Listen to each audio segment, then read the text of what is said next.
예, 지금부터 이제 이종란 박사님 한 번 더 나중에 이야기 해주시면 좋을 것 같아요. 그게 줌이 오케이, 문제가 기록 진행되고 있습니다. 예, 좋습니다. 이제 저희가 말씀하시죠. 저희가 줌으로 회의할 때 점점 비대면 사회가 심해지니까 이제 우리도 빨리 여기에 익숙해져야 할 것 같아요. 예, 첫 번째로 아까 김 대표님 말씀하신 대로 그 집중도가 많이 요구되고 체력적으로 힘들다 이런 부분 말씀하시는데 전적으로 동감하고 예. 대신에 비대면에 카메라 앞에 이렇게 오래 버티는 그 훈련을 좀 해가지고 근데 적응을 빨리 해야 될 것 같아요. 생존의 문제인 것 같아요, 이미. 예. 그래서 네, 저도 이게 이제 아까 한 걸 다시 되풀이하면 예. 지금 이게 이제 저 이 박사님 지금 정현재 마라토너가 아직 계속하고 있기 때문에 순서를 바꿔드릴게요. 순서를. 예. 정 의원이 하고 난 뒤에 좀 해주시겠습니까? 자, 그러면 일단 다시 본론으로 들어가 가지고 저는 그 우리 이규리 실장님이 보내준 자료 중에 가장 그 눈에 확 띄는 게 국민이 뽑은 최우선 환경정책, 전문가가 뽑은 환경정책이 비교된 걸 관심 있게 좀 봤는데 국민은 그 좀 이래 자기 생활에 밀착된 거 1번 미세먼지는 전문가들하고 똑같지만 그 수질 개선 문제나 대기 오염, 환경 오염 이래 가지고 자기 피부에 와닿는데 아주 환경 정책이 우선시 돼야 된다 하는 반면에 전문가는 좀 거시적인 변화, 기후나 폐기물 또 뭐 자원 순환 이런 좀 고담 중론 이런 걸 많이 하는 느낌이 좀 다른 걸 딱 캐치가 되는 것 같아요. 네네. 그런데 생활적인 부분으로 환경 정책을 그 국민들이 찾아가자 이런 취지는 너무 좋은데 그러면 아까 김 대표님 말씀하신 대로 생활 속에서 어떻게 할 거냐 이런 부분에서는 정말 어려운 문제인 것 같아요. 그 자료 중에 하나 또 인상적이었던 게 커피 전문점에 가가지고 텀블러 그걸 재활용하는 거를 그 본문에도 막 그 뽑아가 일부러 조사도 하고 그랬는데 그게 딜레마가 참 많은 게 텀블러를 제대로 한다고 모 커피 전문점 바틀 뭐 팩토리인가 거기에는 그걸 가지고 뭐 포인트도 주고 막 그래 한다는데 결론은 어렵다 이렇게 그 조사 결과에 나왔더라고요. 저도 커피점에 가보고 이러면 야, 이 재활용 좀 줄일 수 있는 방안이 좀 있을 법도 한데 사람들이 그 거기에 좀 이래 적극적으로 참여하는 게 정말 어려운 게 아닌가. 빨대부터 시작해가지고 텀블러 문제도 그래서 좀 생활적인 환경정책 부분에 취지는 좋으나 개인이 이래 감내하기에는 정말 쉽지 않은 문제다. 실제로 개인적인 차원에서 환경운동 한다고 막 이래 우리가 뭐 재활용학계 서자 뭐 이런 이야기 하는 게 결론은 이게 잘 안 되고 있는 게 아닌가. 분리수거 한다고 막 그 집 앞에 쓰레기도 분리수거 한다고 막 그러는데 솔직히 말씀드리면 저희 집 주위의 분리수거도 아직도 잘 안 되더라고요. 이 국민한테 자꾸 그 계도를 시켜가 국민들이 참여하게 만든다는 부분들은 참 쉬운 일이 아닌 것 같다 이런 생각이 좀 들면서 한편으로는 이게 정책으로 제대로 만들어지지 않으면 쉬운 문제가 아니다. 정책도 뭐 분리수거 정책 이렇게가 계속해서 하니까 좀 나아지긴 한데 실제로는 그게 개인의 어떤 책임으로 자꾸 몰아가는 게 아니라 시스템으로 환경 정책이 좀 만들어져야 되지 않을까 그런 생각이 좀 들었고요. 아까 원전 이야기 김 대표님 하셨는데 저희 이상희 회장님이 요즘에 빠져가 있는 게 있어요. 고리 원자력이나 뭐 월성 이런 데처럼 큰 원자력 발전소 하지 말고 소형 원전으로 자꾸 좀 만들자. 이래가 우리 영감님이 칼럼을 계속 자주 쓰고 계시거든요. 예. 엉뚱한 소리냐. 그렇게 저도 반박도 좀 하고 그랬는데 원전 없애줘야 된다 이러지만 자꾸 우리 영감님은 이 현실을 무시한 소리 더 이상 하지 말라면서 대형 원전 대신에 소형 원전으로 바꿔야 된다. 물론 안전을 담보하는 그런 게 갖춰져야 되는 거는 1번 전제고 대형 원전, 소형 원전 이런 이야기를 하시는데 아직도 사실은 잘 모르겠어요. 그래서 오늘 우리 김원식 상무님이나 또 좀 알고 계시는 분들이 있으면 소형 원전이 과연 가능한지 한번 여쭤보고 싶어요. 또 하나, 그거는 하나 이슈네. 예. 네, 우리 영감님이 또 하는 이야기가 핵 폐기물 많이 있잖아요, 그죠? 예. 핵 폐기물도 미생물로 이 핵 폐기물을 치울 수 있다 그러더라고요. 그래요. 칼럼도 많이 쓰셨는데 가능할까? 이것도 이제 한번 여쭤보고 싶고. 그 다음에 아까 환경 문제에서 좀 뭐 여러 가지 이슈가 나오지만 진짜 요즘 최고의 오염은 삐뚤어진 개독교 영감탱이들, 광화문 집회에 나가는 그 분들이나 또 아니면 사랑제일교회 그 나가가 오염을 지금 확 전 대한민국을 비상으로 다시 그런 그분들이 진짜 심각한 오염이 아닌가. 환경오염 미세먼지보다 이게 더 심각하지 않을까. 갑자기 그 생각이 확 들더라고요. 네. 특히 바로 제 주위에 이제 이런 일이 생기더라고요. 왜? 우리 동생 장인 장모가 광화문 집회에 갔다 왔더라고요. 절실한 그 순복음교회 신도인데 결국은 광화문에 가가지고 사위하고 딸하고 지금 완전히 이제 안 본다 막 이 정도로까지 싸우고 막 그래 됐더라고요. 예. 이게 이제 환경오염 문제가 이야기되지만 저는 미세먼지보다 더 심각한 게 코로나 바이러스를 개독교 노인들이 확산시키는 이게 더 심각한 오염이 아닌가. 예.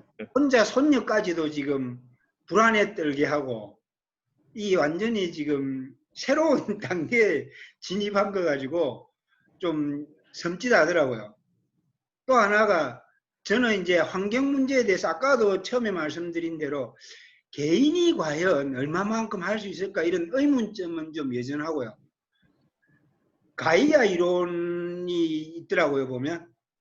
거기에 보면 지구가 선택을 한다 그러더라고요. 공룡이 막 창궐하면 빙하기가 와서 공룡 한번 때리 망가쁘고 인간도 지금 자꾸 지구를 오염시키면 인간도 한 번은 팽시킨다는 이야기를 하더라고요. 한 1만 년, 2만 년 살았던 인간들이 지구의 주인인 것처럼 가불면 가이아 이론에 따르면 너희들 인간 종족들도 공룡처럼 멸살시키겠다. 이래 해버리면 뒤집어 엎어본대요. 그러고 나서 또 다른 지구에 그 생존하는 동물들을 또 이제 만들어가 할 거니까 인간은 암덩어리에 불과하다. 인간은 정말로 그 지금 최고의 어떤 인류 영장물이라 하지만 아닐 수도 있다. 이런 이야기를 들으니까 환경 문제 지금 너무 우리가 크게 생각해가 막 그래 하지만 뭐 어차피 빙하기 한번 와가 확 뒤집어 엎어보면 깨끗하게 환경 문제 해결되지 않을까. 그런 자포자기 또 아니면 환원론주의자 빠지기도 쉬운데 인간이라는 게 참 잘났다고 하는 것 같지만 지구를 오히려 오염시키는 그런 동물이 아닌가 이런 생각까지 이래 비관적으로 들기도 합니다. 이상입니다. 아, 예. 네. 자, 혹시 이제 그 제기를 잘 해주셨는데 앞으로의 논의에서 계속 뭐 그런 방향으로 좀 주장을 해주시고 우리가 기조 발언이 끝나면 또 토론으로 들어가 보도록 할게요. 아까 이종란 박사님 어디 나가셨나요? 이 박사님. 나간 게 아니라 네. 아니 나 녹화가 안 됐다 그래서 아, 예. 한 번만 더 해주시죠, 뭐 그러면 좀 더 예. 정리되게. 그러니까, 예. 이제 환경 문제라는 걸 종합적으로 이렇게 내가 너무 앞질러 가는지는 모르겠지만 보면은 뭐 나중에 2부에 해법도 문제 해결에 대해서 논의하겠지만 이게 본질적인 문제가 이제는 과거처럼 뭐 처음 환경 문제가 대두됐을 때는 뭐 인간이 뭐 적게 쓰고 어떻게 하면 된다 어떤 일종의 어떤 도덕적인 그런 뭐 그런 거에 호소해서 환경 문제가 마치 해결될 수 있을 것처럼 여겨질 법한 그런 시대도 있었죠. 아주 오래전에.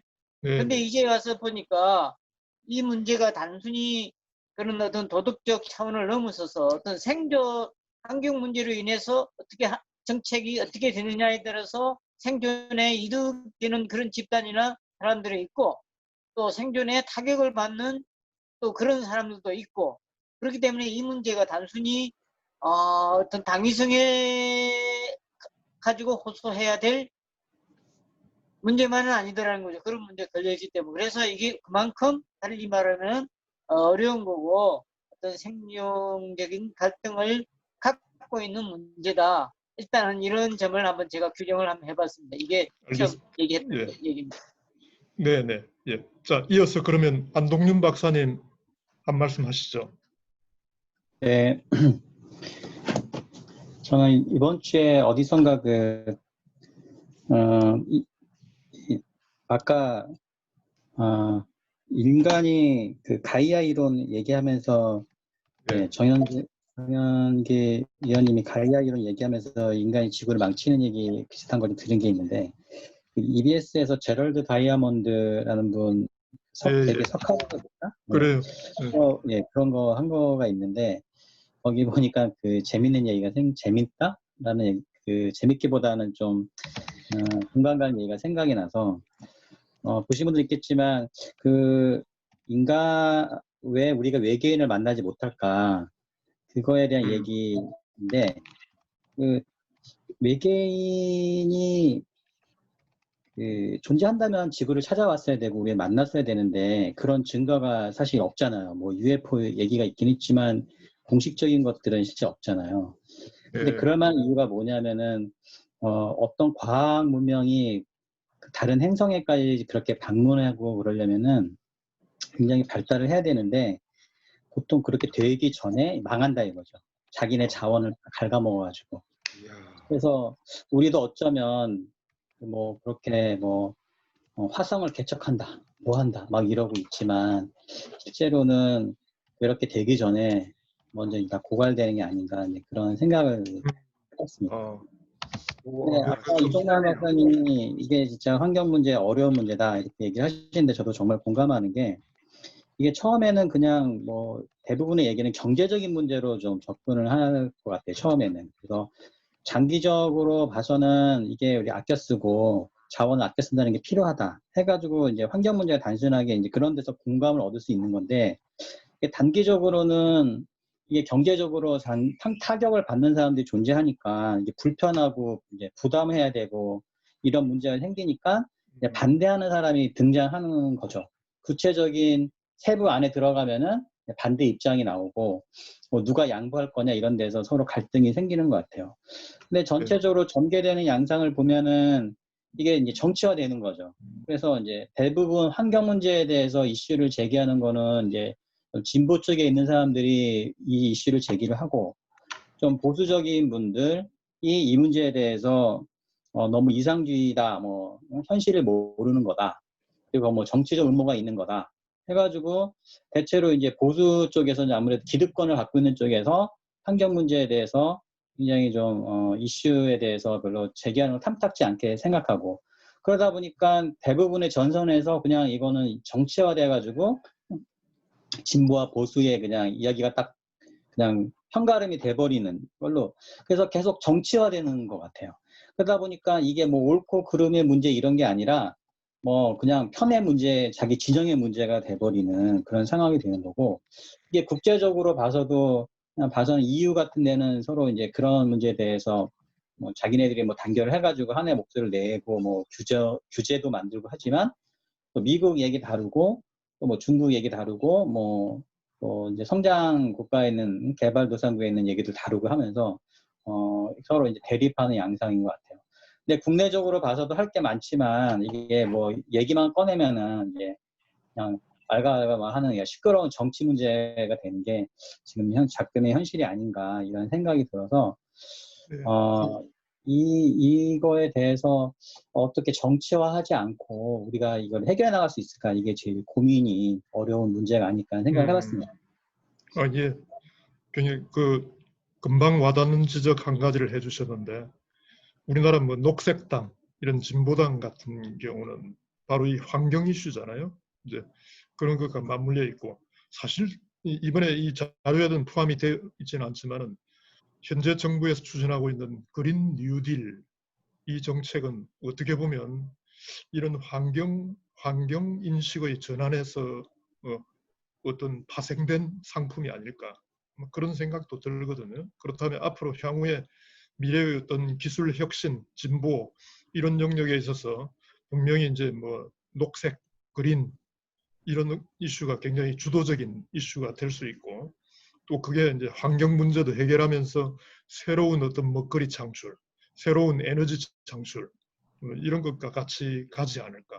막 그런 차원에서 아마 반원전, 뭐 친태양광, 친자연 뭐 에너지 이런 게 되지 않을까 그런 생각이 듭니다.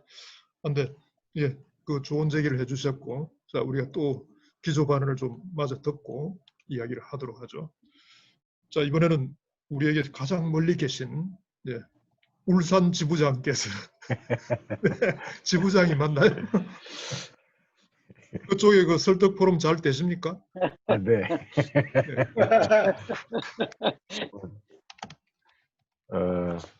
뭐 대표님 어제도 영상으로 뵀기 때문에 거의 이 비대면이 좋은 게 대면 이상의 친밀감을 잘하면 유지할 수 있다 하는 희망을 느끼게 해줍니다. 저는 환경 문제에 대해서는 그냥 겁난다입니다. 겁난다.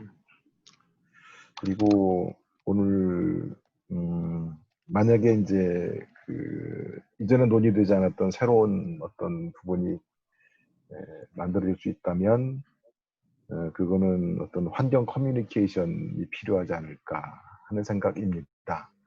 왜 그런 생각을 하게 되냐면 기후의 위험이나 뭐 해양 오염, 그다음에 공기의 오염 이런 문제를 우리가 알게 된 거는 굉장히 오래됐죠. 그래서 이게 몰라서 못하는 문제는 이제 아니죠. 아니고 아주 뭐 거칠게 표현하면 먹고 사는 문제 아니니까 좀 미루면 어때 하는 거일 것 같습니다. 그 어떤 문제도. 그리고 어떠한 뭐 과학적인 그 논리도 먹고 사는 문제에 대해서는 상대가 안 되더라고요.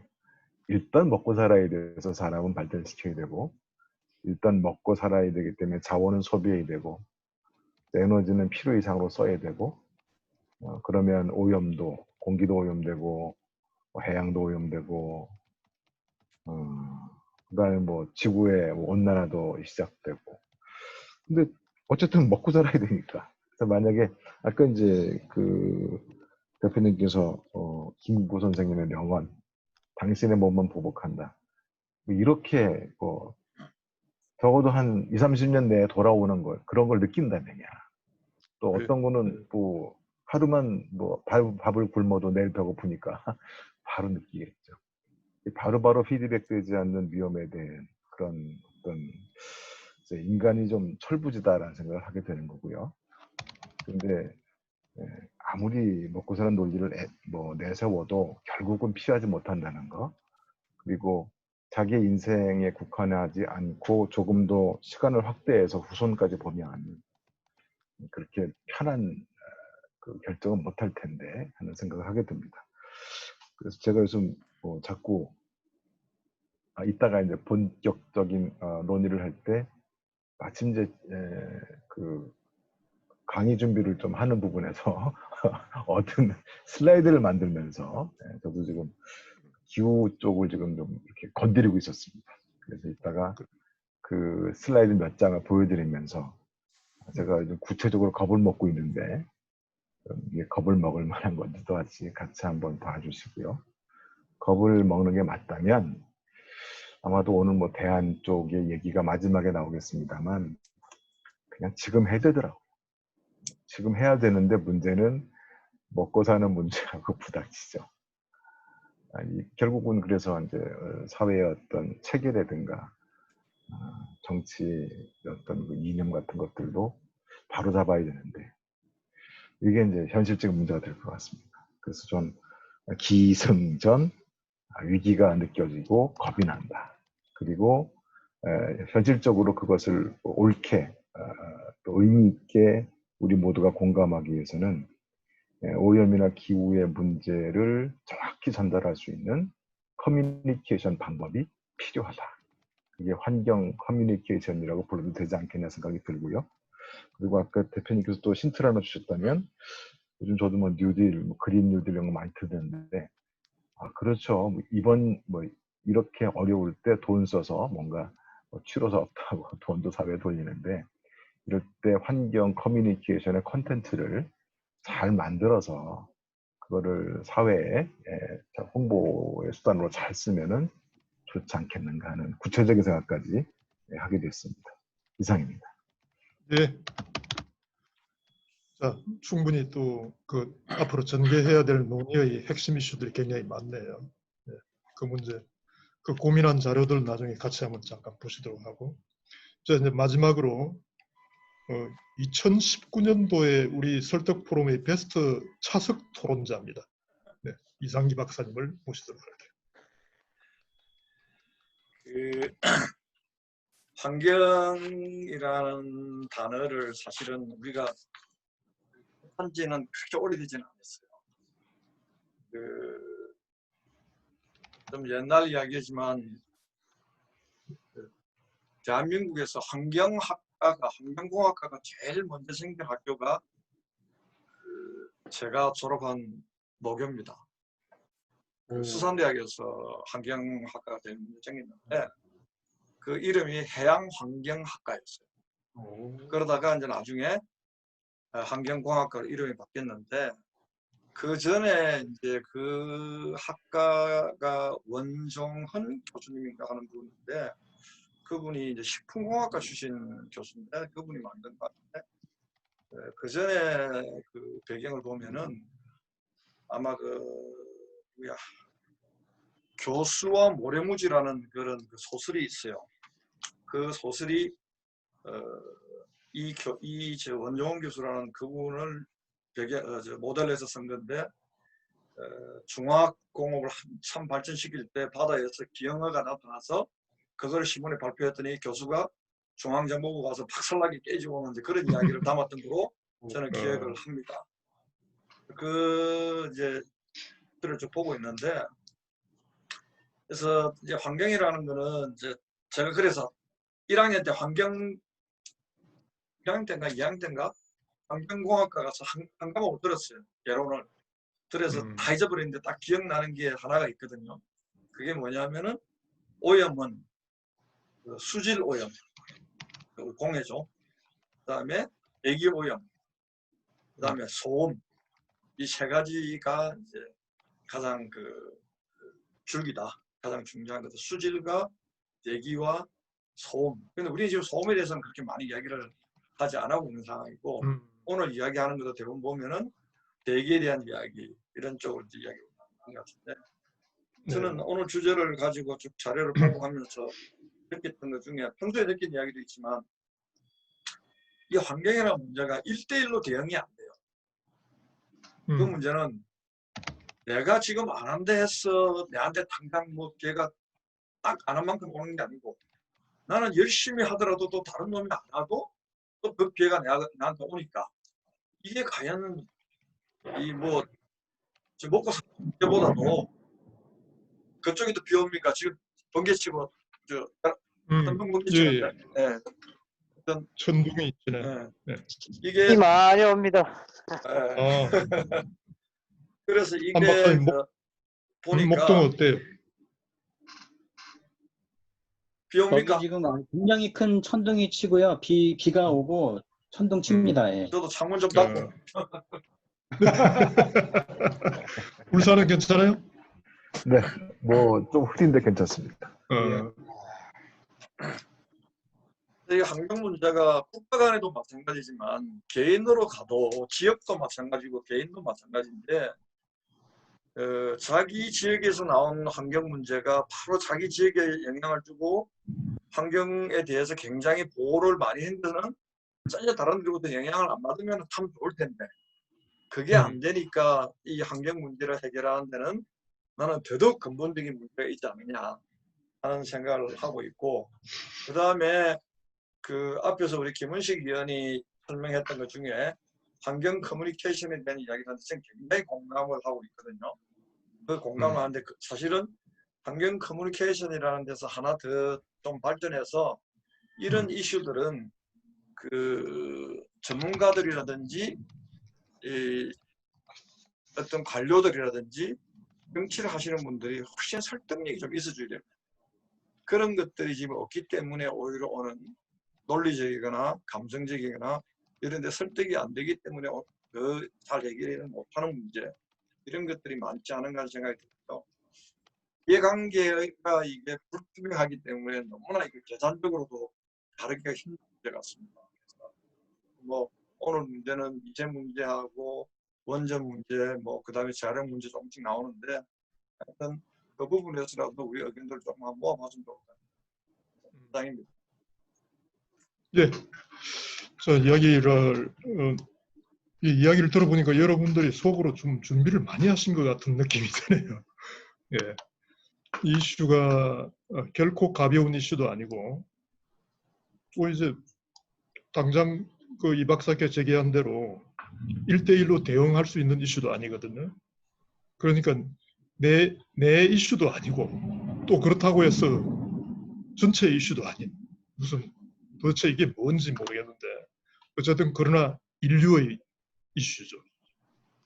혹은 전지구적 생명체의 이슈이기도 하고, 결국은 우리가 노는 텃밭을 갉아먹는 이슈이기도 하고, 그런 차원에서 여러 위원님들께서 굉장히 좋은 의견을 제시를 해주셨습니다.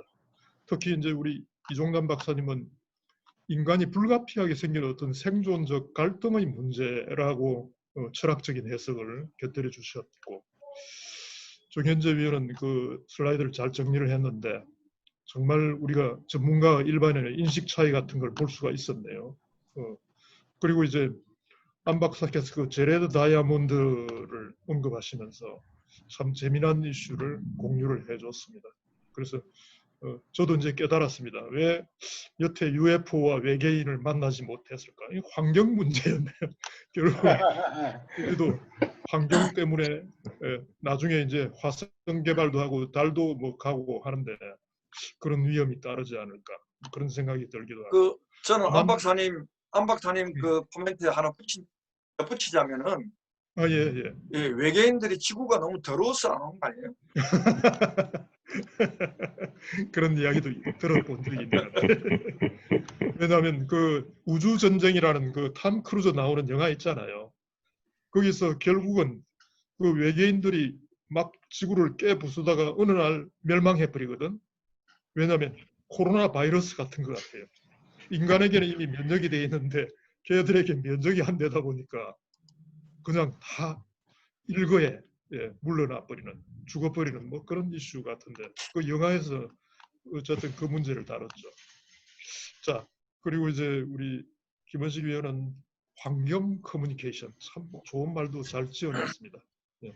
그래서 이게 이제 약간 비즈니스적 측면까지도 제기를 해주셨고 한데, 우리에게 정말 그러니까 환경적 관점에서의 커뮤니케이션이 많이 필요하다는 생각이 들고, 그 구체적인 영역을 이 박사께서는 수질 오염, 대기 오염, 소음 이렇게 이제 제기해 줬는데, 이렇게 되면 원전은 어디에 포함되는 겁니까? 원전을 일단은 최초 제일 먼저 출발하는 거는 수질 쪽부터 가겠죠. 수질, 예. 대기 다 같이 가겠죠. 같이 복합적인 문제가 돼. 예. 하여튼 인간의 원전은 어떻게 보면 이렇게 말하면 어떨까요? 기술 오염 같은 이런 거. 예. 뭐 기술 오염. 그게 가능한지는 모르겠는데 하여튼 완벽하지 않은 기술은 늘 오염을 만들지 않을까요? 예. 하여튼 그렇게 한번 생각해보고 예. 그런 분류가 있었다는 것도 오늘 처음 알았습니다. 그래서 우리가 토론이 필요한 것 같아요. 자, 어쨌든 이런 이제 기본적인 기조 인식을 가지고 우리가 한번 출발을 해볼 텐데 정말 우리가 다룰 수 있는 문제는 뭘까요? 이 중에서도 외계 문제 이거는 좀 힘들 것 같아요. 예, 쉽지 않아 보이고 제레드 다이아몬드 같이 총균세 저자잖아요. 이런 사람은 역사적인 어떤 거시적 관점도 잘 갖고 있고 미래도 잘 예측하고 하니까 일정한 인식을 가질 수 있을 것 같은데 참 만만치 않아 보입니다. 네. 저는 한 가지 예. 그 원전하고 우리 미세먼지하고 일회용 네네. 뭐 이게 오늘 환경 문제에서 다루는 내용으로 좀 되어 있는 것 같은데 좀 전에 원전 얘기하셨지만 네네. 그 원전이라고 하는 게 이제 환경에서 다루는 게 맞는지 안 맞는지 잘 모르고 그게 논란이 있는 것 같아요. 그러니까 이게 뭐 지구를 위협하는 그런 이산화탄소, 탄소와 관련된 문제에서는 오히려 원전이 기여하는 바가 그쪽 에너지에 있어서 탄소를 그렇게 발생시키지는 않으니까 오히려 다른 탄소를 많이 배출하는 에너지를 대체하는 수 있는 그런 에너지 원인 거는 맞는 것 같은데 이제는 이게 뭐 사고가 나면은 뭐 환경이고 뭐고 뭐 다 엄청난 피해를 주고 또 나중에 해결료 처리하는 것도 사실 또 환경적으로 문제이기도 하고 그래서 뭐 걸쳐 있는 것 같아요. 실제로 탈원전 주장하시는 분들도 이게 환경 문제 때문에 주장하고 환경 문제 때문에 오히려 원자력 해야 된다고 하시는 분도 또 있고 그래서 참 이거 어떻게 봐야 될지 참 그 하나 좀 중요한 이슈 중에 하나인 거는 같습니다. 그건 아마 원전이 정상적으로 돌아갈 때의 이슈보다도 원전이 뭐 해를 당했을 때 지난번 동일본 대지진처럼 또는 어떤 뭐 그 체르노빌 사태처럼 어떤 뭐 인재죠 이런 것처럼 사람이 잘못 개입해가지고 그 원전에 사고가 났을 때에 그 주변을 오염시키는 그런 문제가 아닐까 싶은데 근데 이제 그 오염이 광범위한 거죠. 네, 그런 거 봤을 때 그러면은 그러니까 제가 하나 논의할 포인트로 제한다면 과연 원전은 친환경 에너지인가 뭐 이런 거죠. 그 이중적이잖아요. 위험한 친환경 에너지죠. 위험한 친환경 에너지. 탄소라는 관점에서는 참 그 굉장히 오히려 이로운 관점. 또 예를 들면 그 어떤 전기 에너지의 효율성 측면으로 보면 엄청나게 싸게 드는 거 아니겠습니까? 이제 당장의 코스트만 생각한다면 이제 그런 어떤 이슈들을 보면 이중적이라고 생각이 돼요. 근데 사고가 났을 때, 그 다음에 이제 사후 처리 문제 이런 것들이 계속 코스트로 남게 되니까 결국은 이거는 우리가 환경적 인식이라 해볼까요? 환경적 인식이라는 거는 당장 계산이 안 되는 거잖아요. 근데 아주 거대하게 장기적으로 이 지구의 전체적인 생태적 관점에서 우리를 인식해보는 그런 차원이라면 원전은 손실이 더 클 수 있다. 그런 계산이 나오거든요. 이제 그런 점에서 원전도 오염으로 분류가 될 수 있는 거네. 그리고 뭐 미세먼지 이것도 마찬가지. 그걸 그냥 방치했을 때에 당장 사람에게 건강의 치명적인 어떤 문제 이런 것들을 이야기하는데 뭐 하루 이틀 쐬가지고는 그렇게 안 걸리겠죠. 이제 그런 문제들. 그래서 점진적인 어떤 대기 오염, 수질 오염은 이번에 뭐 당장 그 무슨 인천 수돗물 깔따구 문제 뭐 이런 것부터 시작해서 앞으로도 뭐 지속적으로 나타날 텐데, 네. 그리고 아까 소음 문제, 네, 뭐 이런 것도 구체적인 생활 소음 문제는 층간 소음 문제 뭐 이래가지고 서로 칼부림 나고 사람 죽이고 하는 이 작은 이슈에서부터 시작해서 하여튼 전지구적 소음 문제 이렇게 좀 확대해서 볼 수 있는데 어쨌든 환경적 인식을 한다는 게 좀 중요할 것 같아요. 이거는 조금 더 크게 보고 거대한 프리즘을 통해서 다각적으로 문제를 좀 바라보는 그런 관점이 아닐까 그런 생각이 듭니다. 자, 그런데 우리가 어디부터 짚는 게 좋을 것 같습니까?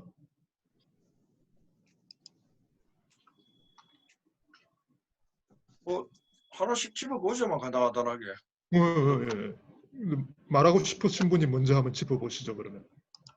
글쎄 이제 원전 부분이 이제 제일 큰 이슈 같으니까 제 생각은 그 지난번에도 우리가 한번 논의를 했지만 이번 자료 중에서 제가 보니까 그 독일이 탈원전하게 되는 그 어떤 과정은 사실 굉장히 저는 좀 느낌 있게 받았어요. 예. 그러니까 단순하게 탈원전이라는 개념을 감성적이나 뭐 이런 개념에서 출발하는 게 아니라 많은 준비가 돼 있기 때문에 사실은 탈원전이라는 것을 사람들도 동의하고 할 수 있고 또 더더욱 그런 상황에서도 또 정치적으로 리더십이라든지 아까 우리 김 의원이 말했던 커뮤니케이션이라든지 이런 것들이 많이 작용했던 것 같아요. 그래서 이 탈원 원전이 나쁘다, 뭐 원전이 터지면 다 이 굉장히 큰 피해를 입는다는 것은 모두 다 알고 있지만 지금 당장에 지금은 현재의 코스트, 미래의 코스트라 생각하고 현재의 코스트와 현재의 어떤 탄소 문제 이런 것 때문에 원전을 고집한다면은 지금부터라도 빨리 대체할 수 있는 부분을 찾아서 그것이 어느 정도 되면서 이게 같이 자연스럽게 시프트돼야 되는 거 아니냐. 그런 준비를 하지 않고 시프트 하려니까 자꾸 저항이 생기는 거고. 그렇죠. 그 독일의 저번에 그 자료에 나온 내용을 보니까 아 맞아 우리가 이런 걸 놓치고 있었다는 그런 느낌이 좀 들더라고요. 그래서 그 원전 문제는 그게 뭐 진보니 보수니 싸우고 뭐 할 이슈가 아니고 죽으면 다 죽는 거지. 뭐 보수는 살아요 거기서 진보는 죽고 똑같은 거니까 단지 지금 그 원전이 갖고 있는 긍정적인 측면이 있다 보니까 그걸 못 놓치는 건데 그거를 빨리 해소할 수 있는 뭔가 독일처럼 다른 그 에너지, 대체 에너지가 누가 봐도 저 정도면 우리가 먼저 할 이유가 없네? 이런 이야기가 나오면은 당연히 다 그걸로 가겠죠. 그거를 안 가지 않은 사람이 이상한 사람이지. 그러니까 그게 사실은 설득력 아닐까요? 아니 재생 에너지가 싸게 더 안전하게 갈 수 있다는데 왜 원전을 고집하겠어요? 그게 이상합니다. 예. 거기에는 조금 더 복잡한 문제는 있는 것 같아요. 예를 들어 뭐 거기에 종사자들의 이해관계 물론 전문가 있겠죠. 일본은 아주 특수한 그 스테이크홀더를 가진 사람들은 스테이크를 가진 사람도 있겠지만 전체적으로 봤을 때 그 대세의 힘에 그게 밀려가지 않을까요? 그 충분히 설득력 있는 에너지가 있다면. 그리고 이런 거는 우리 사회에서 지금 확인되고 있는 거는 집단 또라이라 해야 될까? 하여튼 집단 반지성이라고 해야 될지 모르겠는데 나는 절대 코로나에 안 걸린다. 뭐 이렇게 주장하는 그리고 나는 무조건 부활한다. 절대 안 죽는다라는 이런 지극히 비합리적 기독교 기독교도 합리적인 기독교가 있습니다. 근데 비합리적인 기독교 진영의 이상한 그 신념들 이런 것들이 버무려져서 그런 발언들을 서슴지 않고 하거든요. 근데 그 사람이 한 사람이 아니라는 겁니다. 문제가. 집단 반지성파들이 무수하게 깔려 있다는 거예요. 그게 인간이라고 본다면 원전이라는 거를 이렇게 합리적으로 많은 걸 고려해 보면 당연히 우리가 어떤 희생을 좀 치러서라도 당연히 재생에너지를 장려하고 원전을 줄이는 방향으로 가는 게 맞겠죠. 그게 된 부작용도 생각해야 되고 후손들에게 또 엄청난 짐을 남겨준다는 점에서 그런데도 지금 그게 안 되잖아요. 이제 그런 점들이죠. 지금 우리한테 어떤 그런 보여주는 것이 너무 없는 거죠. 그 독일하고 우리가 비교를 이제 그런 차이에서 한 거예요. 독일은 예, 준비가 돼서 사람들이 실태를 이해를 하고 그걸 억셉트 할 수 있는 수준인데 우리는 그래요. 사실은 더 억셉트를 못하지 않느냐 하는 그런 느낌이죠. 그래요. 그건 공감합니다. 이거 교육이 많이 필요하네요. 우리한테 비즈니스적 관점으로 보면 환경 교육이 좀 많이 필요하다. 그렇게도 생각해 봐야 되겠네요.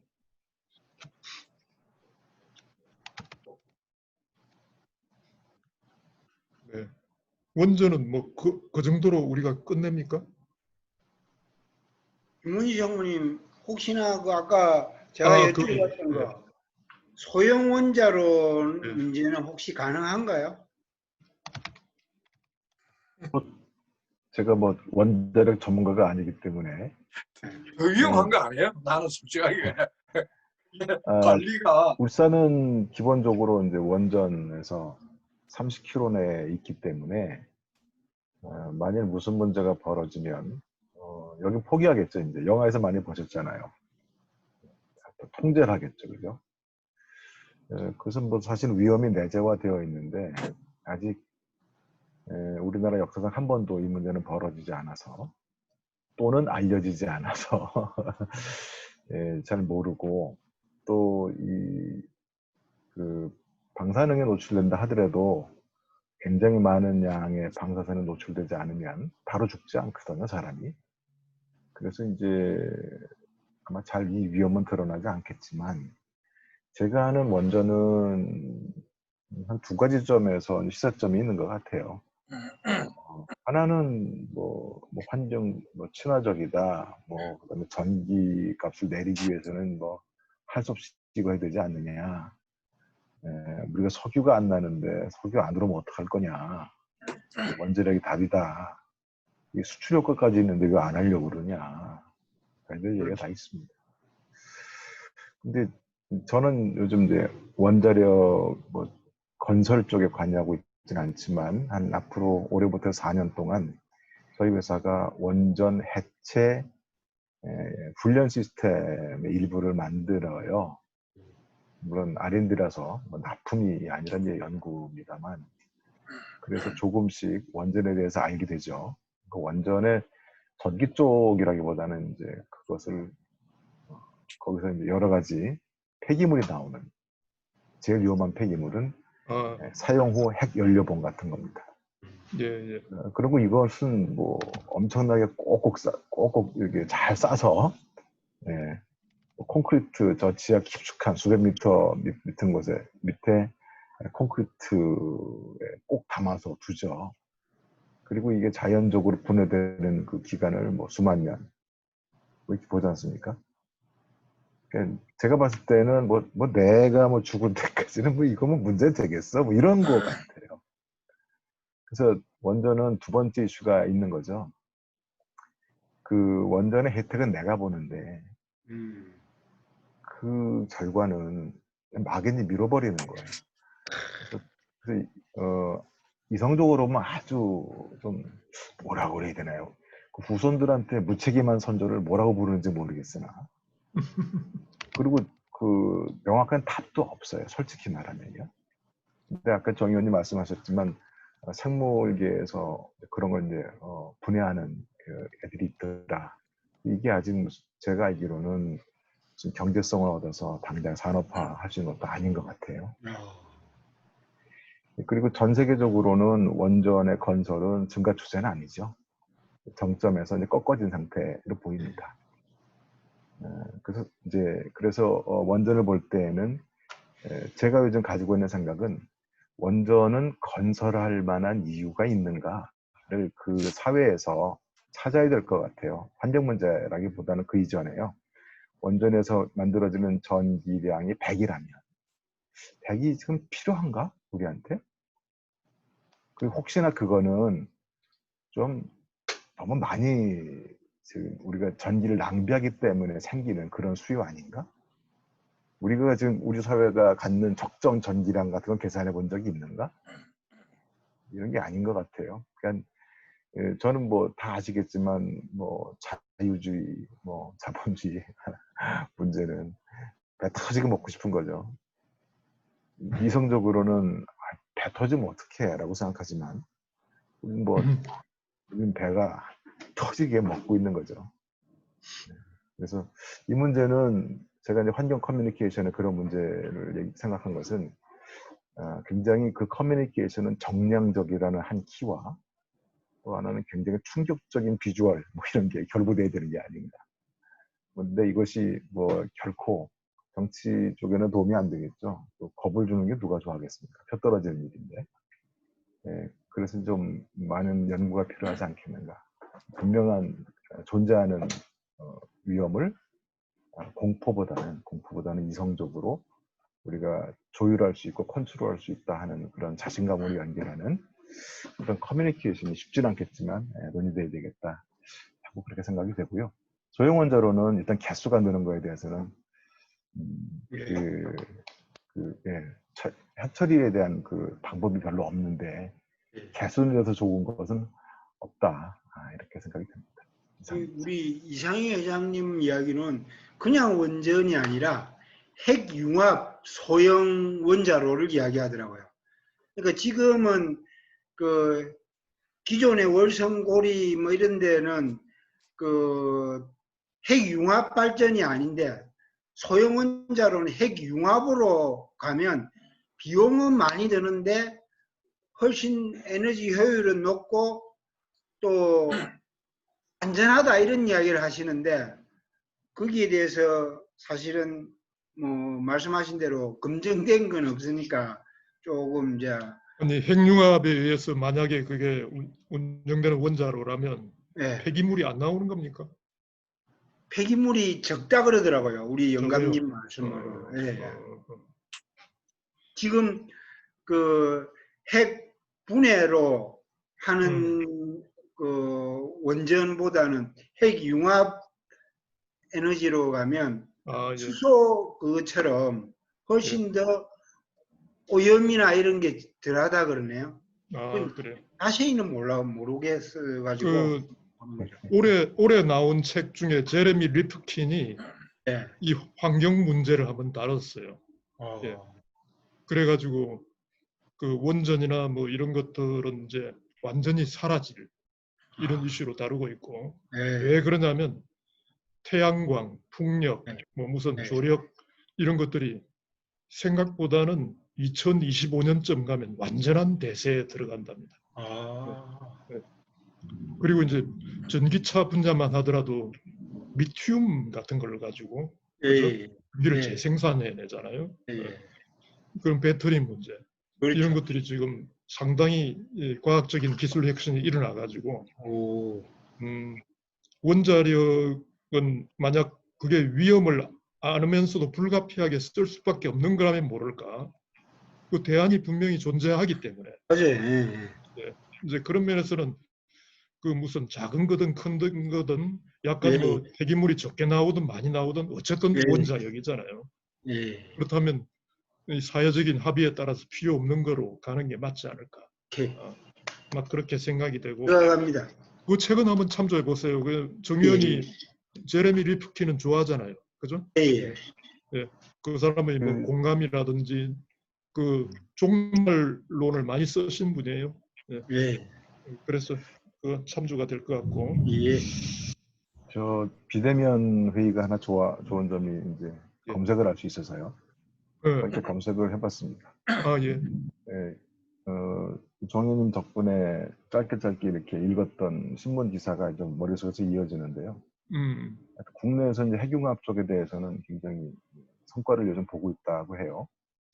상업용으로는 아직 좀 먼 것 같고, 1억도에 이르는 초고온을 얼마나 오랫동안 유지할 수 있느냐 하는 그런 것이 이제 기술의 핵심으로 부각이 돼서 유럽 중심으로 연구가 일어났는데 최근에 한국이 점차 이제 두각을 나타내는 걸로 보입니다. 특히 이제 그런 그 건설 기술 쪽에는 우리 한국이 유망해서 앞으로 새로운 먹거리가 될 수 있지 않냐고 생각되는데 핵심은 얼마나 그런 초고온을 유지할 수 있느냐는 것이 그렇죠. 어렵다고 하고요. 방사능에 대한 그 폐기물은 전혀 다른 관점에서 봐야 될 것 같습니다. 이제 핵분열로 인한 원자력 발전은 이제 그 원자 번호가 높은 무거운 그 원자를 깨면서 거기다가 이제 중성자를 던져가지고 깨지면서 나타나는 만들어지는 걸 이제 쓰는데 그 방사능이 위험한 것은 그 반감기가 오래 간다는 거죠. 그런데 이제 이쪽 핵융합 쪽은 그렇게 무거운 원자를 쓰지 않고 수소를 2개 붙여서 뭐 헬륨으로 만들고 뭐 이런 과정에서 높은 또 에너지가 나오나 봐요. 고온 고압은 그렇게 나오는 것 같고 다만 수소 같은 경우에 반감기는 12.3년이라 그러니까 삼중수소가 이제 중수소, 삼중수소가 방사능 물질인데 이거의 반감기가 12.3년에 불과하기 때문에 빠르게 소멸한다는 거죠. 그래서 상대적으로 방사능은 적다. 아주 적다. 근데 상업용 기술은 아직 아주 멀었다. 무슨 말인지 알겠어요. 어쨌든 대안적인 현재의 뭐 그 핵분열에 의한 그 원전보다는 대안적인 요소는 좀 있어 보인다 이거죠. 네, 그런 것 같습니다. 예, 좋습니다. 혹시 그 김상무께서 저 자료 준비하신 거 있으면 지금 타이밍이 언제입니까? 네. 대안입니까? 아니면 지금? 문제입니다. 문제. 네, 그러면 지금 한번 제기를 해주시겠어요? 예, 제가 공유를 한번 하겠습니다. 잘 보이십니까? 아직 안 왔어요. 왔어요. 예. 기후의 이론. 잘 보입니다. 잘 보입니다. 네네. 지금 이 부분은 이제 제가 요즘 저기 본 자료인데요. 그 경희사이버대의 기상학자인 조천호 교수가 나와서 좀 방송에서 한 얘기입니다. 지금 보이시는 그 그래프가 뭐냐면 좌측에는 1860년대부터 오른쪽에 2200년도니까 한 400년 정도 되는 440년 되는 그런 기간이고 나우라고 했는데 중간입니다. 위에서 아래로 이제 그 수직선들이 쭉 이렇게 컬러풀하게 있는데요. 여기 이제 그 해의 평균 기온입니다. 평균 기온인데 파라면 좀 시원한 거고 빨가면 뜨거운 거죠. 그래서 이제 지금을 기조로 봤을 때에는 대개 1860년이면 산업혁명 이후입니다. 그 이후로 쭉 이제 현재까지 왔을 때 이제 최근 한 4, 50년 내에 붉은 띠들이 많이 반복되는 걸 보실 수 있습니다. 그리고 오른쪽으로 갈수록 특히 이제 맨 아래쪽에 빨간 그 띠는 섬찟합니다. 그래서 이제 이 그래프로 이제 기후의 위험을 굉장히 적나라하게 설명하기 시작했었는데요. 그 다음 장에 이런 부분입니다. 이제 지난 150년간의 평균 기온에서 지금 아까 보셨던 그것이 실제로 한 1000년 정도를 또 보면 이 정도입니다. 그는 1000년 전에 아주 시원했네요. 그리고 지금 굉장히 따뜻해진 상태입니다. 그리고 이제 그 개인당 에너지 소비 부분들을 얘기하는데요. 이런 기후와 인간의 그 소모 에너지 부분에 대한 연관관계를 이제 추적하고 있는 거죠. 되게 이런 움직임은 전 세계 기상학자들의 포럼에서 만들어지는 것 같고, 부분적으로는 요즘 세계 다보스 포럼인가요? 경제 포럼에서도 심심치 않게 나오는 부분인데, 한 1만 년 전에 이제 구석기 시대 채집 시절에는 인간이 한 400만 명 정도 있었답니다. 인구가. 지금은 77억 명인가요, 현재? 통계가 굉장히 발표반은 다르긴 합니다만, 하여튼 7, 80억 명 현재 인구죠. 그 현재는 매년 1억 명 정도 증가하는 추세입니다. 그래서 여기 그래프가 없습니다만 인구의 증가도 기하급수로 산업혁명 이후에 특히 증가하고 있고요. 기온 역시 그렇게 변하고 있고 에너지 소비량 역시 그렇게 변했는데요.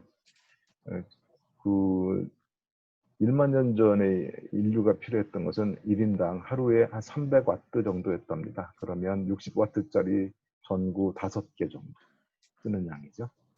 지금은 26.7배입니다. 그래서 뭐 이것만 놓고 봐도 우리가 정말 한 명 1인당 쓰는 어떤 에너지량이 이게 부족한 건가? 많은 건가? 근데 계속 부족한 거라고 느낄 것 같아요. 에너지를 쓰는 일들은 굉장히 많아지고 있는 거죠. 과거에는 에너지를 쓰지 않아도 좋았던 의식주에 관한 거의 모든 일들이 특히 요즘에 이제 자본을 기반으로 생산까지 하고 유통하고 비즈니스하고 에너지를 상당히 많이 쓰는 거예요. 이제 지금 상태를 어떻게 기상학자들은 보고 있냐면 인류의 무한 성장 욕망으로 인한 그래서 에너지 허용 소비량의 1.75배를 초과한 걸로 판단된다. 지금 우리가 아무리 많이 봐줘도 75% 정도는 초과하고 있는 것 같다.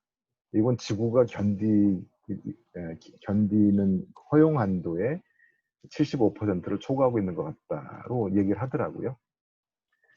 그 다음 그래프는 이렇습니다. 그래서 이제 만약에 연평균 기온이 1도 정도 올라가면 사람이 확실히 느끼게 되고요. 1.5도 정도 올라가면은 항시적이고 광범위한 위험으로 확산되기 시작하고 확산되고 2.02도가 더 높아지면 지금보다 더 높아진다면 이거는 돌아갈 수 없다. 이건 그냥 계속 뜨거워질 거다 하는 그런 부분입니다. 지금 그 밑에 보시면은 이산화탄소의 농도하고 전 지구의 평균 온도가 시간축에서 이렇게 보이는데 이 단위는 1000년일 거예요. 이제 5만 년 뭐 이렇게 되겠죠. 네, 지층을 연구하면은 이제 이산화탄소 농도를 다 확인할 수 있고 그 다음에 지구 온도도 다 확인할 수 있는 모양이죠. 최근에 가장 우측을 보시면은 다른 한 5,000년 정도에서 변했던 1만 년 정도에서 변했던 그런 이산화탄소 농도의 변화가 지금 수백 년 내에 지금 벌어지고 있는 거죠. 0.03%에서 0.04%로 올라가는 게 최근의 산업혁명 이후의 그거죠. 이것은 사실은 인류의 기술의 혁신으로 인한 파괴의 연장으로 보는 것이 맞다고 보이고요. 현재는 학자들이 보기에는 생태계가 기후 변화를 견디지 못하는 것 같다. 이제 1도를 넘어섰다는 거죠. 그리고 이제 1.5도 쪽으로 가고 있는데, 그래서 이제 최근에 그 멸종한 그 종들을 확인해 보니까 이런 기후 변화에 약한 종부터 멸종하고 있는 것 같더라는 겁니다. 그래서 이거 그냥 방치하면, 그래서 이제 뭐 한 40년 뒤에 2도 이상이 더 추가로 더 올라가고, 일단 그렇게 돼버리면 이것은 멸종이 뭐 6번째 지구 대멸종이 아니겠느냐 하는 우려를 아주 과학적으로 하고 있는 거죠. 근데 과거에 그냥 막연한 우려보다 이제는 이제 정량적으로 이러한 것들을 제시하니까 이 위험은 조금 더 분명하게 느껴지는 것 같고요. 그래서 마지막입니다만, 그래서 이제 이 온도가 지금 가운데 있는 2도 선이 이제 기후 위기 대응 역량, 기후 위기에 대응할 수 있는 데까지. 그래서 지구 자체, 사람에게도 회복 탄력성이 중요하듯이 지구 자체도 회복 탄력성이 있다. 2도 이하로만 낮춰야 겨우 조금 기온이 증가하는 것을 늦추거나 막을 수 있다. 파고로 가는 걸 막을 수 있다. 이런 내용이었습니다. 그래서 만약 2도가 넘어서면 돌이킬 수 없는 계속 뜨거워지는, 결국은 또다시 빙하기가 찾아오겠죠. 그런 일들이 발생하는 걸로 이렇게 예측되고 있습니다. 제가 이제 제시할 수 있는 자료는 여기까지고요. 그래서 이제 뭐 요즘 보도를 보셨겠지만 북극권에 있는 여러 가지 만연설들이 다 녹았다는 부분하고 북극의 빙하가 녹았다는 부분들 다 보셨을 거고요. 그런 부분들이 이제 올해 또 어떤 기후 변화로 나타나는데 핵심은 지금 올해 느낀 2020년도의 이상한 더위요. 특히 호주에서 7개월인가요? 30도, 우리는 30도 후반에서 40도로 오르는 그런 초고온 상태에서 뭐 여름이 끊임없이 이어졌던 이런 변화. 또 최근에 우리 물론 일본이나 중국에서 몇 달씩 내렸던 그런 장마 이런 것들이 2019년에 잘못된 것이 온 게 아니라 2000년대 지금이라면 2000년에 만들어진 그때 잘못했던 것들 그때까지 잘못했던 것들이 일으켰던 기후의 변화라고 보더라고요. 전지구적 기후의 변화는 당장 나타나는 것이 아니라 20년 전에 벌어졌던 것이 영향을 주는 거죠. 그래서 그렇다면 지금과 같은 이 증가 속도를 더구나 이제 예측치 못한 그 기후의 어떤 변화를 부채질하고 있는 게 또 미국에 계신 트럼프 형이 또 많이 기여했지 않습니까? 이대로 가면 더 빨라져서 2045년 특이점이 온다는 이상 그 시기에 또 다른 관점에 또 기후에도 특이점이 발생할 거라는 그런 위험성이 있다는 거고요. 막고 싶으면 지금 행동해라 하는 부분이라서 최근에 정부에서도 이제 자각을 많이 하신 것 같고 찾다 보니까는 유럽에서는 우리가 아는 것보다는 굉장히 더 열성적으로 이런 이산화탄소 관리를 해온 것 같습니다. 그래서 이제 올해 우리가 뭐 코로나 전국으로 인해서 뜻하지 않게 우리가 선진국이다 그런가 보다라고 느꼈다면 이제 기후 변화에 옳게 대응하는 진짜 선진국 국민은 또 어떻게 대응하는지를 보여줘야 하는 그런 어떤 책임 있는 시대가 오지 않았겠는가 이렇게 생각을 합니다. 이상입니다. 네. 네, 잘 봤습니다. 그러면 또 약간 우리 이제 논의 방향도 좀 틀어질 수도 있는데, 지금 이제 기후라는 이슈, 이 기후라는 이슈를 뭐라고 할까요? 환경 오염의 한 대상으로 연결을 하기 위해서 기후 상승은 우리 인간들이 배출한 환경 변화 요인들 있지 않습니까? 그중에 특히 이제 산업혁명 이후에 뭐 석유라든지 하여튼 그 이산화탄소를 발생시키는 각종 여러 가지 행동들, 활동들 이런 것들이 오염의 주범이 될 수 있다라는 관점. 이거는 이제 미세먼지하고도 또 연결이 되겠네요. 미세먼지도 일정 부분은 바로 인간들이 생성해낸 물질들이 대부분이다 보니까 그렇고 온도 상승도 마찬가지고 수질 오염도 마찬가지고 대기 오염도 그 중에 한 부분으로 작용하고 뭔가 그 수렴되는 포인트가 있는 것 같아요. 결국은 인간이 수십 년 전에 만들어낸 원인 제공을 했던 그 결과를 지금 우리가 고스란히 피해를 받고 있다는 생각입니다. 뭐 그 정도로 한번 우리가 정리를 해보고, 자, 환경에서의 핵심 문제. 이 환경에서의 핵심 문제는 자연이 아니라 인간이네요. 그렇죠. 인간이 오염 덩어리의 원천인 것 같아요. 이제 근데 그 구체적인 증거들이 분명히 있을 것 같아요. 그렇죠? 네. 인간들이 전쟁 무기를 만들다가 결국은 그렇죠.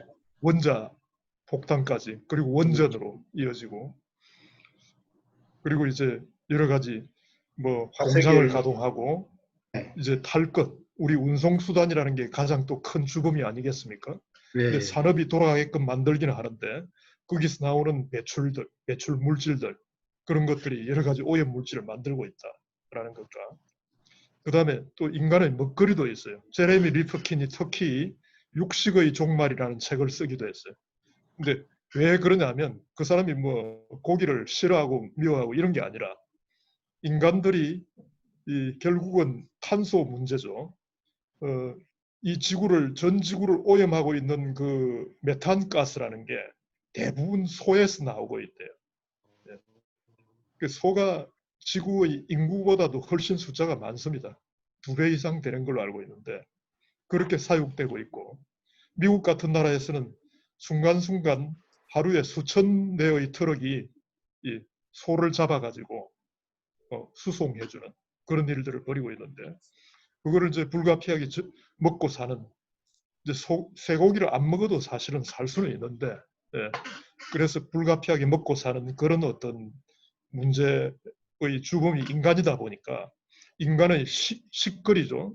먹거리의 문제인데 그 결과는 뭐냐면 결국은 밭을 갈아엎고 공장도 폐쇄하고 그거를 전부 다 목장을 만들고 그 목장도 굉장히 비인간적이라고 말하기 좀 그런데 하여튼 동물에게 그 어떤 좀 환경적으로 좋지 않은 방법으로 밀집된 사육을 하게 된단 말이에요.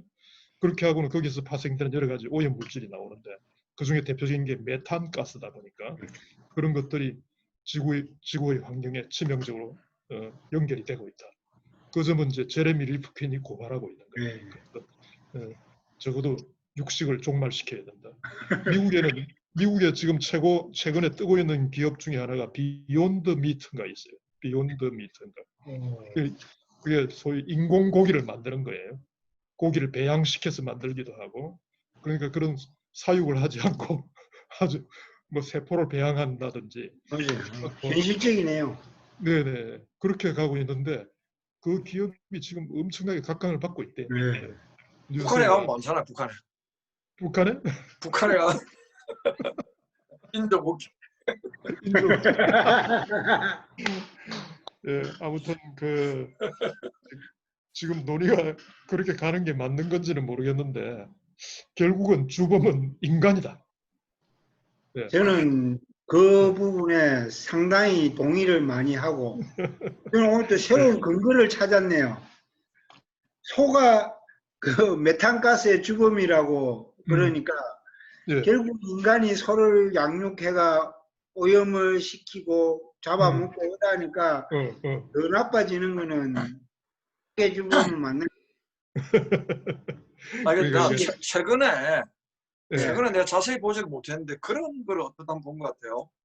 그 탄소 배출권 가지고 뭐 사고 팔고 하는 그런 까지 나오니까 있어요. 예. 그 안에 이산화탄소가 그 기후에 영향을 준다는 건 사기다 하는 이야기도 또 어디서 나오더라고. 그 혹시 들어봤어요? 그 자료 한번 봤어요. 네, 들어봤습니다. 예. 네? 그러니까 이제 그 주장을 하는 사람들 중에서 대표적인 과학자들이 있습니다. 뭐냐면 아까 그 가이아 이론 같은 거가 나온 지 꽤 오래됐어요. 근데 가이아 이론은 허구다라고 주장하기도 하고 지구가 무슨 살아있는 생물체도 아니고 그렇게 뭐 숨쉬고 이렇게 하고 있는 마치 그 자연을 신에 의인화한 거에 가이아 이론이다 이거죠. 가이아가 이제 그리스의 대지의 여신이잖아요. 근데 그러다 보니까 그렇게 비유한 거는 적절치 않다. 근데 지구를 자세히 연구하는 그 생태학자들이 하나 제기하고 있는 것은 뭐냐면 인간이 이렇게 가해를 하고 있는 것은 새발의 피다 이거예요. 그런 게 아니라 지구 자체의 운동이 있다라는 겁니다. 지구 자체가 필요해서 빙하기를 만들고 또 지구 자체의 어떤 지각 운동 안에서 내부에 뭐 용암이 끓고 엄청난 그 온도가 있습니다만은 그런 어떤 지각 변동에 의해서 지진도 일어나고 등등 지진이 벌어지는 게 인간이 뭐 잘못을 했거나 작동되어 이런 게 아니다라는 거죠. 네, 그거는 그런 관점에서 지구의 온도는 지금까지 쭉 변화가 있어 왔습니다. 왜 그러냐면 우리가 상상이 안 되겠지만은 농경시대가 시작되는 게 한 10,000년 전인데 불과 10,000년에서 한 12,000년 사이에 우리 제주도 한라산이 섬이 아닙니다. 왜 한라산 백록담이 그렇게 유명했을까 생각해 보면 중국과 대한민국의 동해안이 쭉 이어져 있어요. 쭉 이어져 있는데 그 남단의 끝에 한라산 백록담이 있었던 겁니다. 꽤 높은 산이고 굉장히 인상적인 산이었다 그래요. 그럼 서해 바다는 분지처럼 돼 있는 거죠. 바다가 아니고. 그래서 이동이 가능했고 이렇게 왔다 갔다 했는데 거기에 이제 대부분 뭐 빙하나 이런 것들이 있었겠죠. 근데 그런 것들이 급격하게 녹으면서 사실은 엄청난 변화가 있었던 거죠.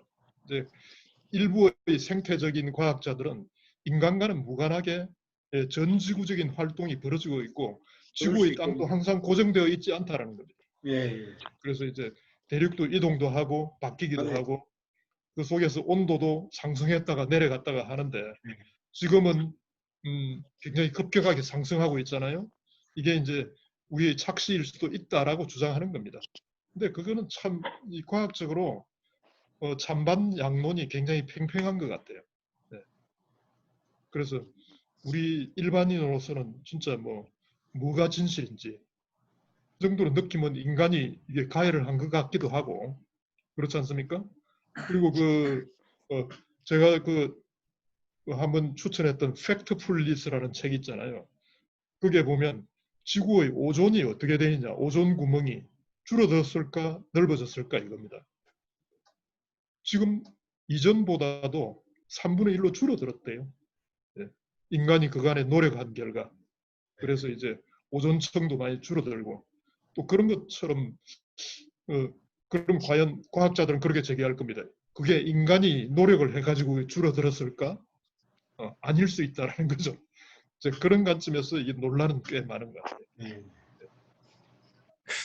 예. 그 뭡니까 지구가 처음부터 이랬던 게 아니라 이제 원시 지구 같은 경우에는 산소나 이런 게 없고 거의 뭐 맞습니다. 이산화탄소, 메탄 뭐 이런 거 있는데 그 바다 물속에 있는 남조류라는 그 일종의 세균이라고 해가지고 그 뭐 식물성 뭐 그런 하여튼 그런 게 그 물속에 있는 그 이제 이런 것 산소로 만들어내니까 산화철이 돼가지고 예, 저 성분이 전부 가라앉아가지고 지금 철광석 그게 이제 지각 변동해서 철광석 이게 나오게 되고 계속 예. 산소를 만들어내니까 비로소 식물이 생겨나고 또 만들어내니까 오존층이 또 생겨. 그래서 문제는 생물들이 그 산소 환경에 선택적으로 진화를 하는 거예요. 그래서 우리가 우리 인간을 포함해서 이미 그런 식으로 선택해서 진화를 해왔기 때문에 이제는 그걸 떠나서는 살 수 없는 환경이 온 거예요. 그러니까 지구는 뭐 우리 인간과 생물과 상관없이 운동하고 뭐 이런 여러 가지 작용을 하겠지만 우리는 어쩔 수 없이 그런 걸 선택적으로 진화를 해왔기 때문에 생물들은 산소 없이 맞습니다. 또는 이런 좀 그런 상황인 것 같아요. 예. 그래서 이제 그런 관점이 분명히 존재한다라는 거. 그러니까 이제 인간의 역할이라는 게 거기에서는 크게 의미가 없을 수 있는 거죠. 예. 이제 그래서 전 지구적인 어떤 환경 활동 자체는 지구가 이 우주 자연의 일부로서 은하계의 일부로서 똑같은 방식으로 진행되고 있다라는 거죠. 그리고 그게 이제 거시적인 과학적인 입장에서 보면 타당성이 좀 있어 보이는 거는 지구가 지금 55억 년인가 됐나요? 이 빅뱅 이후에 이제 태양이 만들어지고 지구가 형성되었을 텐데 지구도 일정한 이 생성 소멸을 할 거 아니겠습니까? 지구도 언젠가는 소멸하겠죠. 이제 이건 분명히 과학적인 사실일 겁니다. 근데 우리에게는 진짜 우리는 한 100년 정도 사니까 그 체감이 안 될 텐데 아무튼 그런 과정 속에서 지구는 지금 현재는 어떤 굉장히 장년의 활동을 하고 있고 앞으로 이제 노년기로 접어들 그런 가능성이 있겠죠. 네, 아무튼 지구에서 벌어지고 있는 각종 자연재해들 같은 경우에 지구가 인간을 공격하기 위해서 그런 자연재해를 만드는 건 아닐 것 같거든요. 그렇죠? 일본 놈들이 나쁜 놈들이기 때문에 해일도 주고 막 이렇게 하는 게 아니듯이. 그래서 이제 그런 걸 보면 이 지각 변동이 잦은 지역도 있고 아닌 지역도 있고 어떤 지구 땅에는 하루 동안에 수천 번씩 번개를 치는 지역이 있더라고요. 그래서 그런 데는 사람이 물론 살 수는 없겠죠. 근데 매일 그런 일이 벌어진다면 어떻겠습니까? 말도 안 되는 거죠. 근데 그런 것처럼 지구가 좁은 것 같지만은 정말 이상한 곳들이 많아요. 네, 하여튼 그 논의가 또 이게 좀 어떻게 봐야 될까? 제가 아까 좁혀가야 되겠네요. 좁혀서. 네.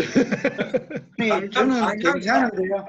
당장 갑자기 다양하게 그 이야기, 예, 갑자기 그 이야기를 하니까 인간이 또 면책을 받는 게 아닌가? 그러면 면책될 수도 있겠고 지구 예. 자체의 운동으로 인해 갈 수도 있고 다양한 시각이 제기되는 거는 좋은 것 같아요. 그래요. 예. 근데 이제 그래도 환경 문제하고 이 자료를 보면서 네. 제가 어떤 생각한 것 중에 하나는 요즘의 그 저출산율하고 환경 문제하고 뭐 연관이 좀 있지 않겠는가 그런 생각도 좀 해봤어요. 왜냐하면은 우리 과거에 우리 뭐 어른들 뭐 할아버지 때나 그 위에 때만 하더라도 자자손손 자기의 대가 이어져 간다고 생각했기 때문에 이 자연이나 환경에 대해서 좀 더 고민을 많이 했을 것 같은데 요즘 네. 젊은 애들 보면은 넥스트 제너레이션은 없어. 자기들은. 그러니까 뭐 I don't care, I don't care. 그래요. 예. 그런 경향도 굉장히 많이 강하더라고요. 그거는 사실은 재해가 될 수 있겠네. 그죠?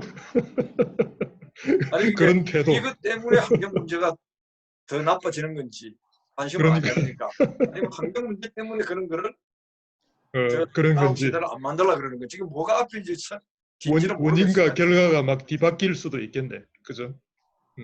저는 이제 그럼에도 불구하고 그럼에도 불구하고 오케이. 인정할 수 있는 것이 무려 두 가지나 있다고 생각합니다. 두 가지. 예. 무려 두 가지나 있습니다. 예.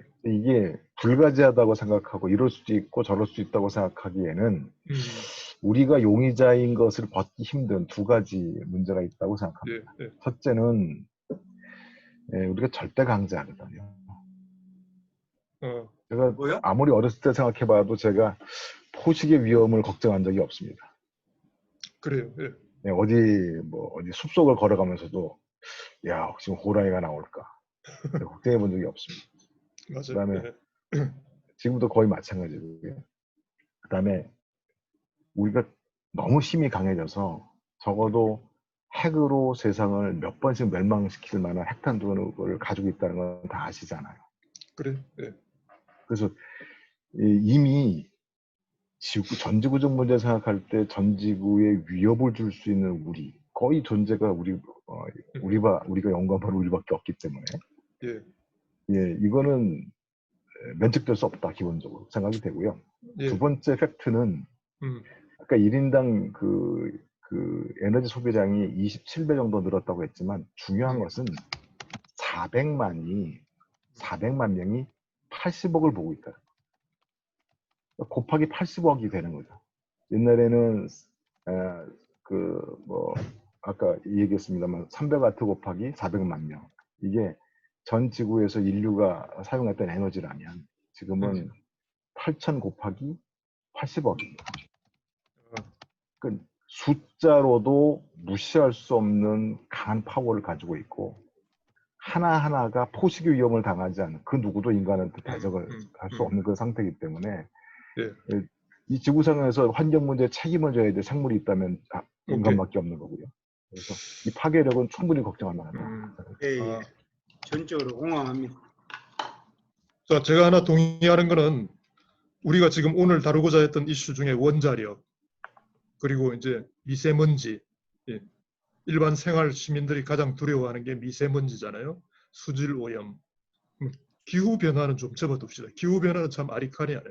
굉장히 어려운 문제 같아요. 그런데 이 세 가지 정도 핵 문제, 원자력 발전까지 포함한 핵 문제, 그리고 미세먼지, 그리고 이제 수질 오염. 더군다나 우리가 폐, 플라스틱 같은 것들이 바다를 가득 메우고 있는 해양 오염의 문제 이런까지 생각한다면 인간은 유죄다. 그럼 인간은 왜 유죄인가? 인간은 스스로 먹고 살 길을 찾아오는 이 자본주의를 만드는 그 과정 속에서 자연에게 폐를 많이 끼친 거죠. 그리고 그 자연에 폐를 끼친 거는 결국은 우리 인간 후손들에 대한 폐로 다시 돌아온다는 겁니다. 이 점에 있어서는 현재 지금까지의 인간은 유죄다 이렇게 생각되고 절대 면책될 수 없다. 그러나 기후 문제 이거는 지금 논란이 많네요. 상승하고 있는 게 그 주범이 과연 뭘까? 우리가 종범 정도는 되지 않을까. 그렇죠?